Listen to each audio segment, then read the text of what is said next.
ఇప్పుడు ఇందాక మీ చింతపండు ఉడకబెట్టుకున్నా కదా, దాన్ని మిక్సీ వేసేసుకున్నాను అనమాట. కొంచెం పసుపు వేసుకొని దీంట్లోకి వేసేసుకున్నాను చూడండి. ఈ తాలింపులోకి ఇదైతే కొంచెం చల్లారిపోయింది అనమాట. దీంట్లో కొంచెం ఉప్పు, కారం, కొంచెం ఆవాల పిండి, కొంచెం మెంతిపిండి వేసుకుంటున్నాను అనమాట. ఇది నా దగ్గర ఎప్పుడు ఉంటుంది అనమాట, స్టోర్ చేసుకొని నేను ఎప్పుడు పడితే అప్పుడు ఏ చేయాలని కూడా చేస్తాను. కొంచెం వేస్తున్నాను చూడండి.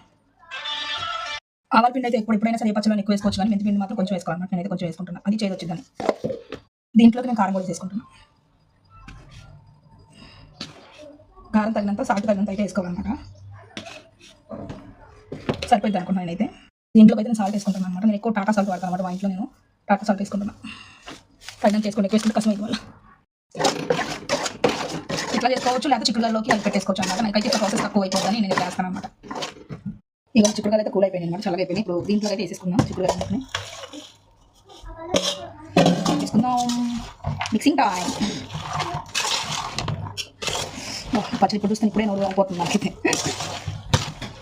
అంతే, దీంట్లో వెళ్ళిపోయి వేసుకుంటే పచ్చడి రెడీ. ఇది పచ్చడి అయితే రెడీ అయింది కదా. నేను ఒక బాక్స్లో అయితే పెట్టేసుకున్నాను అనమాట. ఈ 3 days తర్వాత తినండి, నూనెంతా పైకి తేలుతుంది. అప్పుడు పచ్చడి అయితే బాగుంటుంది అనమాట. మామిడికాయ పచ్చడి అయితే మాత్రం తీసుకోదనమాట. ఈ చిక్కుడుకాయ పచ్చడి 3 రోజుల తర్వాత వేడి అందులో కొంచెం నెయ్యి వేసుకుందండి. ఎమ్మి ఏ బాక్స్ అయినా పెట్టుకోవచ్చు, స్టీల్ బాక్స్లో పెట్టేసుకోవచ్చు. మీ దగ్గర గ్లాస్ అంటే గ్లాస్ బాక్స్లో పెట్టేసుకోవచ్చు. దాని దగ్గర అయితే స్టీల్ బాక్స్ ఉందన్నమాట. స్టీల్ బాక్స్ అయితే పెట్టేస్తాను నేను.